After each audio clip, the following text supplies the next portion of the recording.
You're listening to the Oneofus.net podcast network.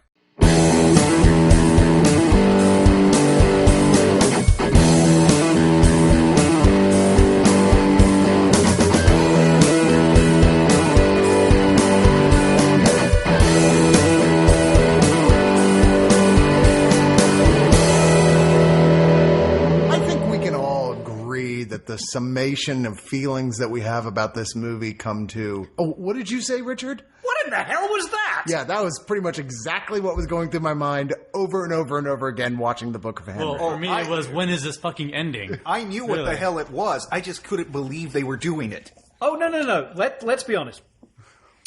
There's no way you could tell what this was.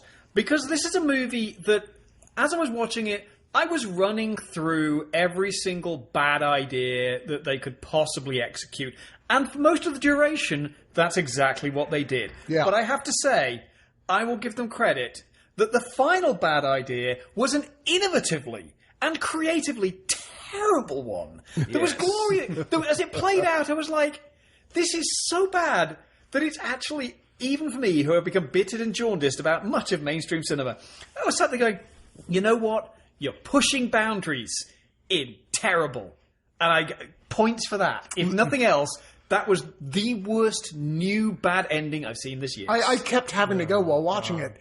My God, I have to give this some points just for the sheer balls of even getting this to the point where it went from script to movie. Yeah. Wow. That's an accomplishment in of to itself. put this into context. That's because Jurassic World made a shitload of money, and they said, okay, Colin, what do you want to do next? Well, I have this. Yeah, this is Colin Trevorrow, the guy who did Jurassic World. And before that, the movie that made me have hope for this one, Safety Not Guaranteed, which I personally really enjoyed the hell out of. Well, that's because it's a good film. It is a good film. Which I liked. I didn't love it the way you guys did. No, But, you know, it's good. It's good, but I thought it also ended on a somewhat implausible note. That, implausible though it may have been, that movie felt like it kind of earned it. This movie starts with an implausible premise, doubles down on that every fucking scene, and you can't even suspend your disbelief. It has to be suspended and levitated above the Earth's atmosphere for you to actually enjoy this movie. Well, it's because for the first act of it, it's a cloying, bad Spielberg imitation. Sure. Right? No. And it's a cloying Lifetime movie. Yeah, thank you. It is very Lifetime, / Hallmark now. But. And, you know, if you were to just direction. take the first, 2 acts of this, it would be just a Lifetime movie. Yeah. That's all it would be. It'd be like, Jesus Christ, what was the point of that? The worst part about this is we're not even allowed to really give you what the major weird what the hell twist is that happens in the second act because they have gone so far out of their way to avoid saying what it is. In the trailer. No, it's not. No. It's not. It's not in the trailer. It's not in the trailer. In hindsight, it's hidden in the trailer. Yeah. But only when you see it play out do you go, wow, this people say that It Comes at Night misrepresents what the film is. No. That goes, it's a horror film. It may give you some people may take from the trailer it's a different kind of horror film to what it is. This completely misleads you because you get about 100 minutes, you get about 90 minutes in and you're like, well, this seems to be playing out. What the hell? Yeah, okay. Why would you? The story here, Naomi Watts plays Susan Carpenter, who lives with her 2 young sons. Henry, who's the much younger one, played by Jaden, No, he's the oldest. Lieberher. No, Jacob Tremblay plays the older one. No, he plays the younger one. You said Henry was the younger one. Oh, I'm sorry. You're right. He's the older you're right. boy, but he's 11 or 12. You're right. He's 11 or 12. He's the title, the Book of Henry. He's Henry. And he is a preternatural genius. Yeah, to the point where it's like, okay, right off the beginning. Yeah, he's a twat. When he prefers to be called precocious. It's like, okay, you are genuinely precocious. They wrote an adult and had a child play him. And there's movies where you're like, oh, I believe this kid is super smart. This is not one of them. No. Yeah, the thing is, I didn't mind his performance. In fact, I thought the performances were what was working for me. Yeah. Up to a point, I said, okay, I will forgive the implausibilities of this. I can forgive some of the overly whimsical art direction. I don't believe that child actually built that little tree house he has in the backyard. I don't think he has the physical strength to do it. But sure, he's a genius, so he can accomplish anything. Okay, once more into the plot. Oh, sorry. Is there any, yes. Okay. We should talk about the plot. So he runs the household. Naomi is Watts. His character is she's a waitress, but as is made clear early on, Henry's made so many smart investments with stock trading that they don't need to be. He keeps reminding her, "Mom, you don't even need to work," but she enjoys it. She's still kind of a child at heart. She's not. She does it for the love. She's not the greatest mom in terms of running day-to-day stuff, but luckily she has Henry to do that she's for a her. 40-year-old manic pixie girl. Yes. Yeah. You know, it's Who like plays video games. Yeah, who plays Gears of War 3. Is that what that was? I was wondering what that like, was. Is it Gears of War? Yeah, that's Gears of I War. was like, man, the graphics are Like, pretty get good it, on kids? She's more of a child than Henry is. Right. And Henry, though, has something that's bothering him, is that he's starting to notice that his the girl he apparently has a crush on, Christina, the next-door neighbor, played by Maddie Ziegler, has something that's been bothering her, and it seems to be connected to her stepfather, played by Dean Norris. What? Dean Norris playing a villain? No. The deuce, you say? And in the first of many moments of this movie that make you go, are you sure you want to do this movie? She's being sexually abused by her stepfather. It seems very clear to Henry real quick, and he's tried many different things. Nobody seems to believe him, partially because Dean Norris's character is indeed the police commissioner, so he's already heavily connected, not the least of which to the guy that runs the local child abuse organization, who's like his brother or something. Yeah, his brother. All right. So all this going on, various different subplots running throughout this, lots of cloying cuteness, and then the big thing happens that I can't say what it is. We'll say after we give our reviews. And it ends up with basically the mom deciding that she has to do what Henry says nothing else is going to work, and the only way to deal with this situation is hands-on, with a super elaborate, like, Encyclopedia Brown plot. This is like Encyclopedia Brown or Moriarty. This is the plot that you get. Yeah, it's like, what's the name of the kids series where the kid is wants to be a supervillain? You know what I'm talking about? Ian Colfer writes it. I'm blanking on the name of it right now. But it's like as if Henry's going to grow up to be that kid. Well, basically, she has to transform from, and they try and pull this off amazingly unsuccessfully. That she has to transform in like 10 minutes from Summer from 500 Days of Summer into La Femme Nikita. Yeah. Which it becomes a thriller. But the thing is, by that point, like, awful.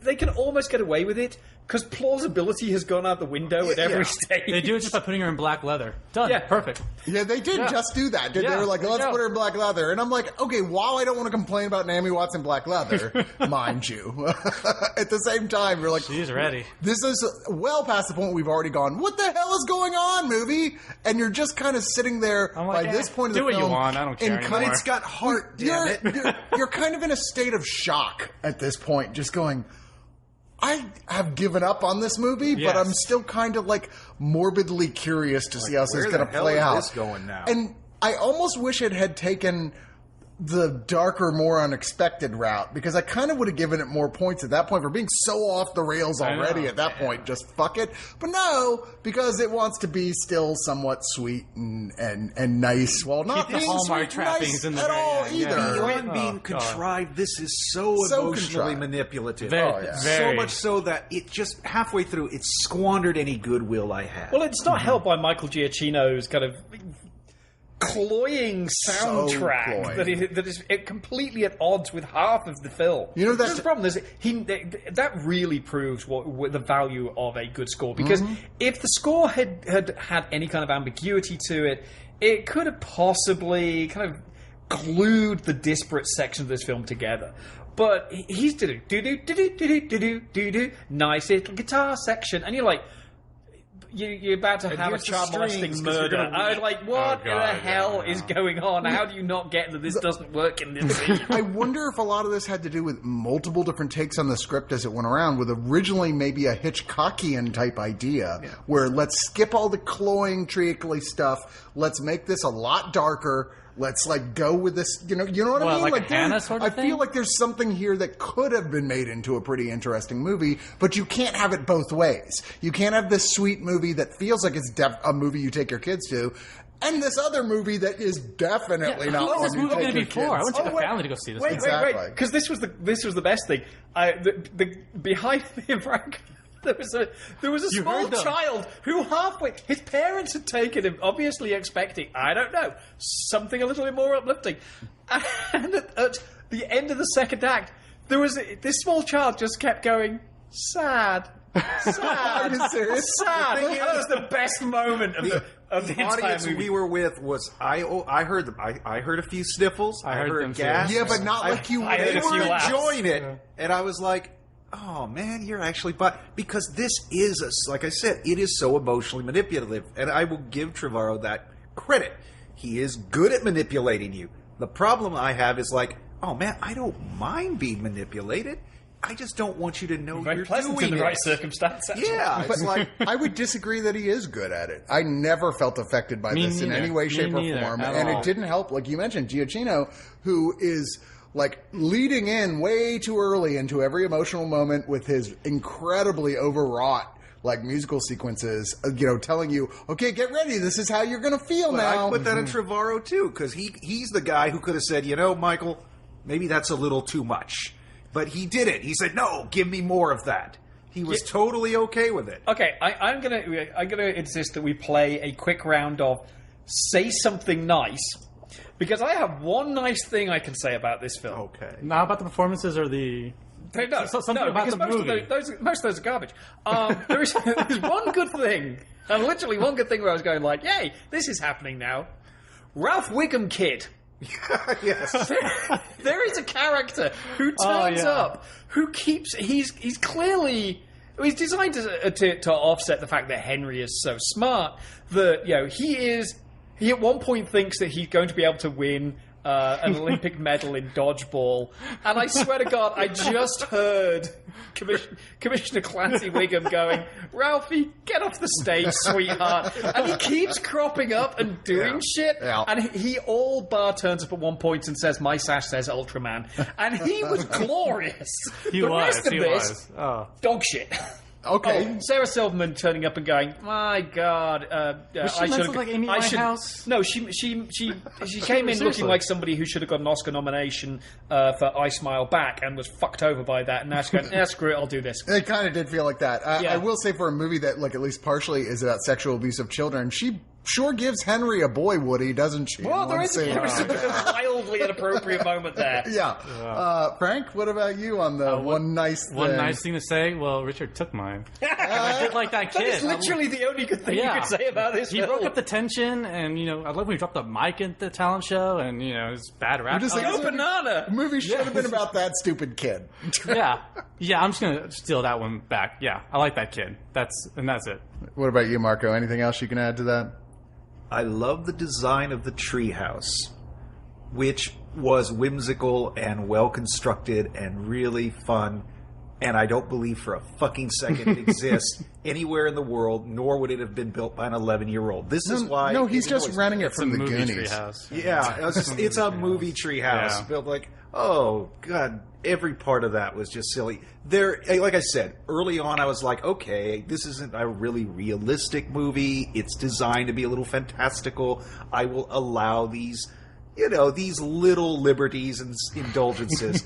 But at some point, and very quickly, it just went too far. And I said, okay, you squandered my goodwill. Because I was willing to let some of that bullshit slide, but it quickly Keep going reached into a your point final where thoughts, then. I could not go any further on this. I will give this 2 tumors out of Whoa. Out of 10. You went there.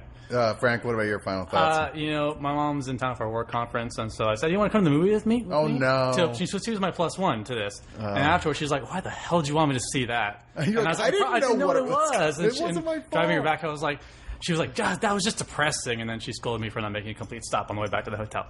But she was right. It's depressing. It is disturbing. It features probably one of the worst, examples of parenting on screen, I think. And weirdly, not the abuser. Yeah, exactly. Yeah. It throws emotions at you like crazy. I can't imagine who would like this movie, who would think it's touching, who would think it's heartfelt. There's nothing I could say about this movie that's really any good. So I'll give it probably also 2 dessert lunches out of 10. Very sure. Does anybody here remember A Deadly Adoption? Oh, Which was Will when Ferrell? Will Ferrell and Kristen Wiig went, let's do a Lifetime movie. On Lifetime. And let's do it This completely slide. straight. That's this, but it doesn't realise that's what it is. This is the most spectacularly ill-considered movie of the past couple of years. This is, this is Ishtar level of what were you thinking? Everything about this is people wandering in from different films, Lee Pace turning up in the most...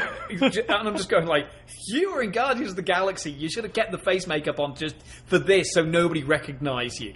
There is a pivotal point in this film where somebody realises something is happening because of a ballet dance at a Yes, at a school wow, talent you could show. have done that months ago. I was like, this is just spectacular. And they skipped the whole sparkle motion part of the talent show. Oh, it's all in our hearts somewhere.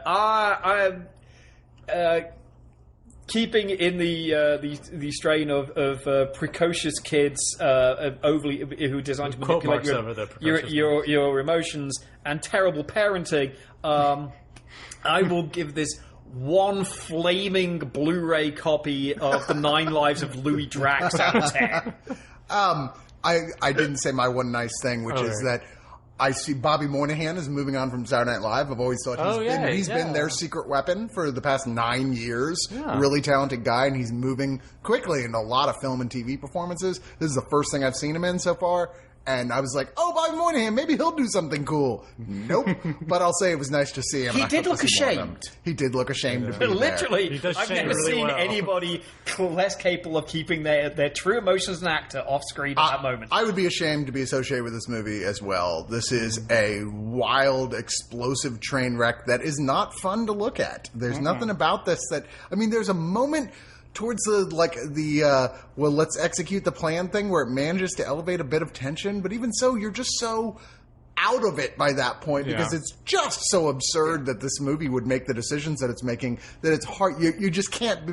Those you would can't have been really be with good it. sequences in a different movie. That's what I meant when it was well crafted. I'm like, that scene works except for all the parts that led up That to led it up to and it, everything that happens So because schizophrenic in It's terms of like its watching a tone car as well. crash, and you think it's going to be pleasurable because it always is when it happens to somebody else, and then you realise that they're in your car. True. Naomi Watts is definitely giving it her all. She's just been, like everybody else, been written terrible dialogue here. And both the kids are really good in this. But once again, they write the main kid as like, he'd be too smart for an adult, much less a little kid. It's kind of like that kid in Extremely Loud and Incredibly Close. Yeah. Oh my but God, Even I wanna more, strangle but that even kid. more, 1,000 times more so than that kid. Yeah. Like it's just they didn't write a kid; they wrote an adult, and there's almost no concessions towards him still being a kid. So I'm going to, in the end, say that I think this is a movie that should be avoided by absolutely everyone. It's just nothing to it. It actually made me mad sitting there watching it. I even, I had to go because it started late. I want to make sure we didn't miss the other people who were coming over here to record. So and I didn't mind. I was like, okay, Marco, I'm out. I'm gonna tell me what happens. I got you up to speed in the last 2 minutes that were just double down on the stupidity that had preceded it. Yeah, nothing happened that I couldn't have told you exactly what was going to happen. I give this 1 out of 10 times. I was like, ooh, it's the pie maker. Maybe he's here to make this into a better film. But no. Anyway, okay, so now spoilers. Okay. Ladies and gentlemen, this is the spoiler sequence of the transmission. The spoiler sequence. The kid dies. What, And leaves a 40 plan minutes for into beyond the movie. grave. Yeah, and has even to a point where he's left a recording Perfectly for the mom timed. to listen to. He knows exactly goes what she's gonna say. step by step. So literally, he's anticipating every move she's going to It's like make and putting everything pee she's breaks, going to too, for her, say, yeah. and you're just like, come on, this it was already unbelievable, and now it's just, I mean, even the whole unbearably long sequence of this kid in the hospital and dying, and then you're supposed to believe that he left the hospital and And nobody noticed, and this is like last few days of life, and put together this enormous collection of shit. Seizures. Yeah, exactly. And nobody goes, "Hey, it's that kid with the brain tumor. Where's he going?"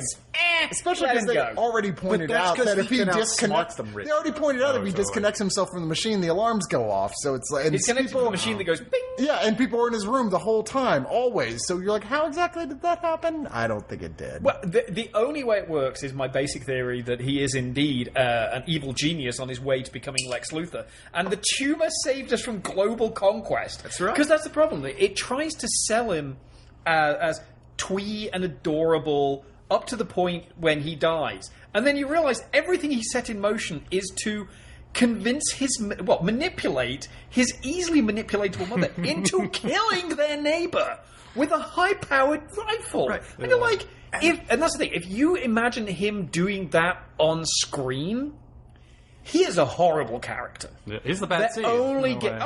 The only way he gets... He's even worse. Because he's the bad seed. Just like, I'm going to manipulate a small child. It's like, I'm going to set my mom up for murder. It's like, what the hell is wrong with you? I wanted it to build to the point where she goes, wait a minute, my son was a genius. And it almost toes this line of like, but he's still a child. After and this was like a child misunderstanding what was going on. Because we never really... Thank God, we never really see any abuse. What do we know about the abused child next door? We know that she's upstairs, her dad's downstairs. Lights come on and off. She seems sad. Well, we see a reaction shot. They talk about bruises, but we never see them. We see a reaction shot that seems to make it very clear that she saw what was actually happening. Here's a question for you. If Henry is seeing this go on regularly through his window, why didn't he just buy a camera with night vision? Yeah. And get it on video and then send it. And then blackmail him like an evil genius. Exactly. Wouldn't that be the easiest He could have committed solution? crimes in that city for years with all the evidence. He's just a child. They keep saying he would have thought of everything. It's like, and clearly not. No. And let's not forget, they were near millionaires for all the money invested, so it's not like couldn't have afforded a super high-quality night vision camera to take pictures of this. Well, I mean, they are millionaires. At one point it said that she's got $680,000 in a checking account. And then tons of stock and things like Which that. Which raises the real potential that she is actually mentally impaired. I think so too. Yeah, like that. Yeah. Like I mean, that's the problem with writing this the way that it's written. That having her as basically, like I said, a 40-year-old manic pixie girl, borderline alcoholic too. And high functioning alcoholic, which is like. Is there something wrong with her? Nobody checks up on her. No one questions. Yeah, nobody questions any of this nonsense. Who wrote this? Well, There was a really good idea. This and why? Some guy named Greg Hurwitz. Here's the frightening thing. Greg Hurwitz is, he's been writing, novels and comics for years. And he's not bad on comics. What the hell he thought he was doing here? I mean, this guy's been churning this shit out for years. He should know better. And who knows how much of this was changed after the fact, or how much of his writing remains in this thing. Maybe it was a good idea. I think there was a good idea here where you have a really smart kid who's smarter than everybody, but is still a child and can't process everything maturely yet. Does anyone like the smart kids, though? Nobody ever likes a smart kid. No one. So you're always don't have a smart mouth, right? Yeah, exactly. That's that could have been interesting. That was the thing that really made this implausible, was that he was the most popular kid in his class. Oh, I know. Yeah, right. Yeah. You're like, wait, what? Goldberg sociopath. He's got all the friends. Right. And the bullies are scared of him for some reason. Yeah. There's like one bully kid, and he's like, oh, okay. Who's honestly, at the end when the kid does the magic trick and I'm going to bring my brother back, I thought, you know what? Just bring it back. At this point, I can believe these screenwriters. They set it up an ending where he's like, "I fooled you into thinking I was dead." They set it up. They set it up for a franchise. He's like the world's smartest kid, and he's like, "I had to teach my mom how to be an adult." And I'm sorry, all of that stuff coming out of that trunk. I don't know how that represented his brother returning. Me neither. It represented his brother returning if you happen to have been in the room When he saw what he did. for this one thing that he'd done He's for like his a brother, snow which climbing literally no routine. one was there for. So everyone's like, "Oh, apart from the pretty. two sons." Wow. So it's like everybody there was Everyone's like delighted. applauding at something. The visual metaphor only worked literally Because these for the people one only surviving person exist who was in a still movie. there. They only exist in a movie, and it's this movie, so of course they all know about it. Okay, well, let's just all say basically, don't go see this movie. It's not worth your time. It's stupid. It's a bummer. Burn Yeah. it. Burn it with fire. Yes. Oneofus.net has been your one-stop shop for all things geek for years. But there's a side to them many of you have never heard. The subscription side. Subscribe and listen to great podcasts like The Breakfast Pub, The Original Gentleman, and the Watch a Movie With Us series. Head on over to oneofus.net and don't forget your towel.